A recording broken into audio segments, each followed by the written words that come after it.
All right, here are 3 lighting setups that are extremely similar, right? But they have small changes that might change the context in which you would discuss them. So the first image might be something more commercial. The second image might be something that airs on the side of commercial, but also editorial. And then that last image might be editorial / artistic or creative in nature.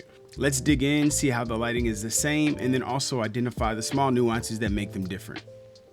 All right, so it's pretty straightforward. You have your key light, which is, so you got your key light, which is here. And then you got your fill light, which is here. That's it. I'm not gonna overcomplicate it. This is a Fresnel, Fresnel. Probably shouldn't write this on here because I'm probably spelling it wrong. And then this is just a regular softbox. So the idea is that with the Fresnel being the key light, right?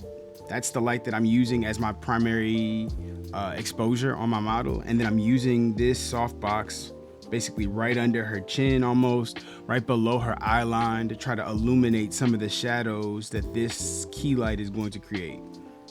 That's it. All right, so when you look at this image, you can see most obviously the key light that I just showed you, and then you'll see this little highlight along the rim of her eye at the bottom. It's not extremely noticeable, but that rim light is coming from the softbox that's below her. It's at a really low power so that I can still get the drama from that key light or that Fresnel lens being so punchy and sharp, but I still wanted to have a little bit of fill so that I could soften up some of those shadows and not block up too much of it. All right, and then you could just see how this comes into play, right? So you got your key light here doing its thing, and then you can kind of see the placement of where my softbox is down here. So that light from the softbox is basically coming from this angle, whereas my key light, like I said, is the primary source of light that's gonna illuminate my subject. You see the drop shadow coming from behind, and that's it for that first shot. That first shot is just this. Now, when you look at this other image, you start to see this light that's coming from back here. That light that's coming from back here, let's go to this other setup. I'll show you an example of how that comes into play. So with this one, we got the same setup, right? So we got that softbox from below, we got that key light coming from above with the Fresnel, but now you can see that there's a light back here that's on a stand, right? That's basically just illuminating light onto the cyc wall. And this V flat is just basically acting as a flag to stop this light from spreading and hitting my model. I don't want a rim light or some type of side light. I wanted this just to light the background. So I'm using a V flat as a means of just directing that light straight towards the backdrop. That's the only change between the two setups.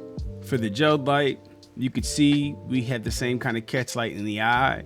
The softbox now has a little bit more of a colored gel fill on it, and then the background light stays the same. So where the previous images, we didn't put any gels on any of the key light or the fill light, and it was just that background light that had a little bit of a gel on it. Right now, we have a scenario where we put the gel on my key light and my fill light, and then allow that background light to stay the same. But because of this key and this fill being blue, it softens up how red that background light is, and now it starts to translate into being more pink, even though we never changed the gel on it. That's it. Let me know if you got any questions or comments below. Peace.